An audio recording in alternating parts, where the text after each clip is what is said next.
All right.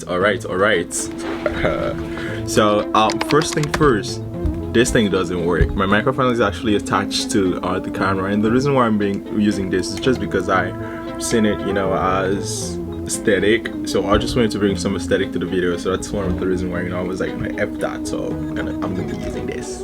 But the thing is, this thing does work, but I just don't know how to hook it up, on the camera. So that's kind of like one of the reasons why as well I didn't do anything about it. But welcome.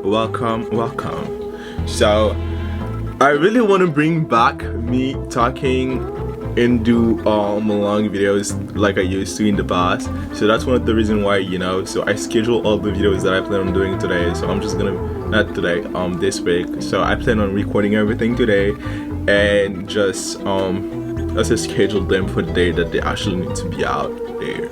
So it's gonna be me recording for Monday, Tuesday, Wednesday, and so on. And hopefully I'll get my routine back, and I'll get those long form content that I used to post before I stopped doing so. But just to let you know, it's gonna be 14 videos, and this one is gonna be, after this one is gonna be 13 because this one's included 14. And welcome. So for those who just came here and generally don't know anything about me, so my name is Sam and I'm currently a Premed student, and I'm possibly studying for the MCAT, which is something that I shouldn't be doing, but hey, guess what? Some studying is better than no studying. And the thing that I'm currently doing as a living is sleeping, eating, and cleaning. For cleaning, I'm a medical scribe and I'm also a patient tech, so I kind of like do both. And I know it's crazy, but we gotta do it. And that's pretty much me and what I have to say about my intro. So today's subject is gonna look like a sales pitch, and I wouldn't be surprised because of the videos that I've been watching lately. So lately I've been having this fixation on MLMs, which are a marketing something chain, but the way that it's kind of like a really effed up business model that some people subscribe to, maybe they just do because they don't know any better and they'll try like to reach that dream. And there's like this lady called Anna Alonso. Anna, if you're ever watching this, thank you, because you're helping me like a lot of time. And she just like debunk all of them. She literally have a whole channel like dedicated to this kind of business model, which is literally crazy, but I find myself interested into it, even if I have no interest into finances. But it's just how effed up the whole thing is, and there's always something new, which is surprising, right? Because you'd have been like, there is nothing new under the sun, but there's always something new with those people. And I just like talk about it so good and so much and so a lot. That's one of the reasons why she had a lot of videos about it. I just binge watch everything that she does have. So so I be watching those things. And coming back to today's video. So today's video is gonna be about being a medical scribe, because that's what I am. But instead of just talking about being a medical scribe, I'm gonna try to do a little reflection, and that's one of the reasons why I came up with this video title, which is Top 5 Skills Every Premed Scribe Needs. So if you're a Premed scribe or you're thinking about becoming a Premed scribe, so those are the skills that you need to have. Skill number 1, being with care with sitting for hours and hours. Well, I'm not gonna start listing any skills, but I'll talk about a bunch of skills, and then you guys will probably pick 5, maybe more than 5 out of everything that I'm gonna be talking about. But I'm just gonna go with the flow and actually, talk about what it is and what it does look like, and you guys will just pick the skills out of everything that I just said. So skill number 1, like a skill that I think that if you're a Premed scribe you need to have is medical terminology knowledge. Medical terminology knowledge go really a long way, independently which practices and maybe which department or service you get assigned to. Because the thing is, when you're seeing patients, right, so you're not only seeing patients that are being managed for one medical condition and one medical condition only. So they usually have like multiple comorbidities or multiple diseases that are being managed by other providers that might be relevant, to the field that you're currently working on, or with the doctor that you're currently working with. For example, I do wound care, and I don't only see patients that are here for wound care or that only have wound care related issues. So those patients probably sometimes they have diabetics, so there's other things that I also need to take a look at when it comes to me doing the notes. So have they been following up with other providers, for example, if they have lymphedema? So are they going at the lymphedema clinic, or are they doing any therapy? So it's really relevant, you know, so that them getting the fluid out of their legs so that the wound can heal. I really don't know the science behind it, but I know it works, because guess what? I've been doing this like for over a year now, and I've been seeing my attending telling those patients, wrap your leg and get the fluid out, and it's actually working. Actually really work, you know. So they usually heal better, or they start healing when the fluid is completely out, or the fluid slowly start getting out. So this is something really important too. So you also have those patients that came in, you know, with a bone, but based on the etiology of the bone, or how the nature of the bone, there is other clinical relevant field that also needs to be taken care of when it comes to you making the notes. So having a notion or knowledge in medical terminology does help, because you actually kind of know or understand what's happening behind the scene, and you can also point out some stuff that the attending maybe did not see while going to the patient, like for the first time, or just for yourself, you know, you're learning stuff and you really want to ask questions because there is stuff that you don't understand or you're trying to understand. So medical terminology knowledge really goes a long way. So that's one of the reasons why I'll say that should be the first thing that I talk about if I really want to talk about skills that Premed Scribe should have. The second skill that I'll say is patience. And it might not look like a skill for other people, but for me it's definitely is, because when I first started I did not have the patience that I have today, and it helps. It really helps, and that's something that you also gain as, you know, you're going through it, and as you're doing the job. I'll say you'll become way much more patient than you were at day one, because you'll also have to receive feedbacks. You'll also have to sometimes wait to see a patient, because is that patience? Oh my god, there you go. Wait to see the patients, because not patients, oh my god, that's why. Wait to see the patient because, you know, they came late, and even if they came at exactly when you're about to go home, you can go home because the patient needs to be seen and the doctor needs you. So you gotta be patient, actually, you know, wait for those situations, because there will be quite a lot, even if you would have liked them to tell you about it, you know, at the beginning before you sign up for it for some people, but you'll just, you know, get used to it, because those regular clinic days that they usually bring like for 8 till 5 can extend to like 6:30 or even like 6:45, for example. Like I was at clinic one day and we had this new admission that was almost when we were about to leave, and this lady came in and the leg was really swelling,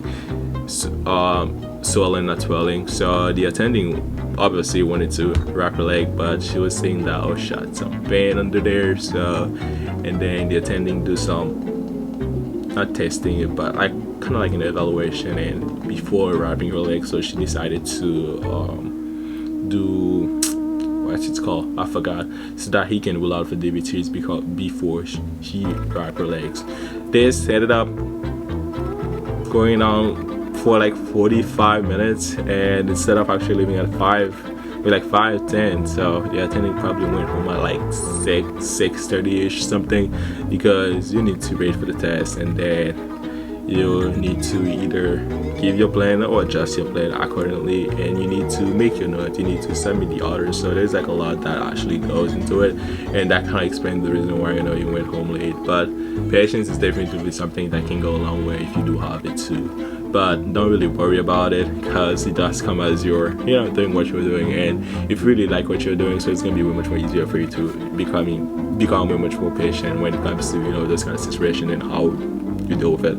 And the third thing that I think is really important for a Premed Scribe to have is self-awareness.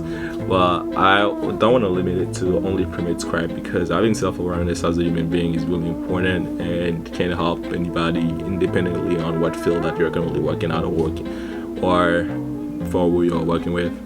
because it allows you to take a step back and actually reflect on stuff that you do, and then you can see for yourself if they were good or bad, and you can see for yourself if you need to make any adjustment, which is what I think us human beings should do, and not doing a lot.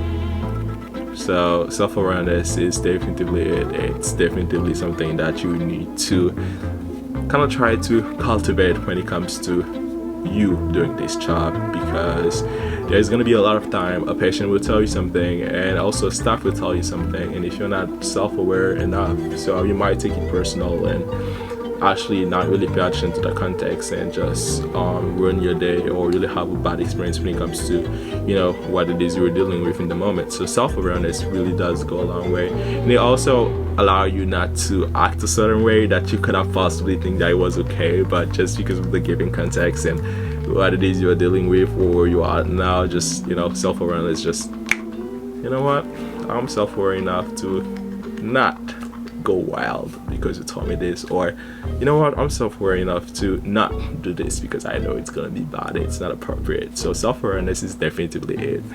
And let me think about 2 more skills. I have like so much that I really want to talk about, but I don't want to make this video like really long videos for no reason, but I'm trying like to get down to the points and actually say what it is I really want to say, and make this video really valuable for somebody else that are watching me for the first time.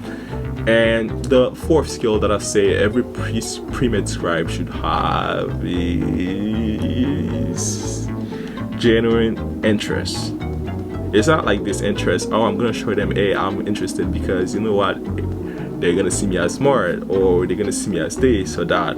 But you being genuinely interested into what it is you're doing can, yet again, it goes a really long way, because by being a scribe, which is one of the things that I really like about the job, and I think not a lot of people did see when it comes to, you know, doing the job or planning about or thinking about joining, is there's a lot of possibilities. Like, there's a wide range of possibilities, so you can pretty much like work with everybody as long as you really want to do so and you want to put the work in. You really want to do so, because there's like multiple services in the hospital. Matter of fact, I was initially assigned to be working at the wound care center or at the wound care clinic, but I ended up working there like for a year and some months, days that I've been working with them. So I ended up working the cardiac service.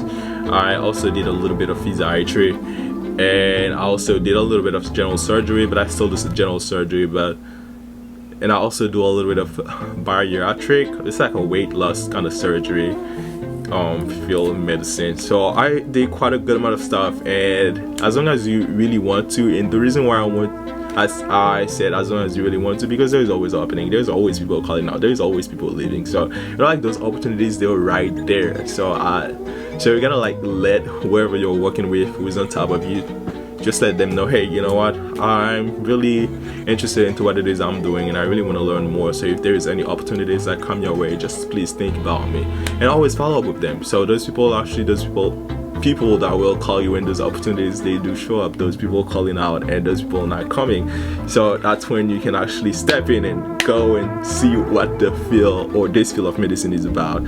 And that's one of the ways that I have met some of my mentors and some select providers that I really enjoy working with. So, and I know those people will be really happy to write me a letter of recommendation, and I don't want to make this whole interaction look really transactional, but the thing is, I'll say that's a part of the relationship as well. And if they really want to help you, they will understand that, you know, if you do need a letter of recommendation, matter of fact, they will let you know beforehand, hey, you know what, I really like you and I really want to support you, so if you need any letter of recommendation one day, you know where to come. So they always tell me that, so which is pretty good. But like I was saying, what was even the thing that I'm trying to explain right now? I don't even know. But like I was saying, self-awareness and what it is I was talking about, that does go a long way. And the last skills that I'll say is typing. Obviously, the faster you type, the better it is. But the thing is, well, it does depend. But I don't know about anybody else, but for me, what can make me type fast or type slow is what I know about the subject. If I really don't know anything about the subject, I will type really slow because my mind is trying to process as I'm typing. But if I really know the subject and I kind of like know where the conversation is going, for example, if you're doing your follow-up notes, so I'll just, because I know, right, what is the patient going to tell me. The patient is going to tell me, for example, if he was a new consult last week and then he's coming back next week, he's going to tell me, oh, I did not tolerate the wrap, or I did not like the dressing, can I please change it? So this is something I also need to take a look at. Or if we order any regimen, or we order any home health aid, so they might say, you know what, the nurse that you order, I don't like her, or she didn't show up, or she didn't come with supplies. So I kind of like know where the conversation is going. So it's way much more easier for me to actually, get the note ready and finish the notes than, not knowing anything about the patient, not knowing any medical history, any background, anything at all, to just type fast. That's also one of the reasons why that I like coming in clinic early and actually, go on every patient chart and kind of like see what the day is going to look like. For example, if we order any labs, so I will make sure that I tell my attending or whoever I'm working with that, hey, the lab that we ordered last week or you ordered last week came back positive for this and this, or sensitive for this and this, and then they'll just go and take a look at it. It's not because they forgot about it. It's just something that I, do sometimes just because I want to learn and I want to start this conversation. And the way that you bring the conversation is by talking about what you did. And it goes well all the time. So yeah, and I hope this video was not, oh my god, 16 minutes. I really don't know how and why I talk for 16 minutes, but yes, I just did. So I hope you guys like this video. So I'm gonna close this thing right now and actually go record the other one, and it's gonna be 13 videos left now, and I will be back on track for the week. So yeah, please stay with me. Bye, I'll see you guys later.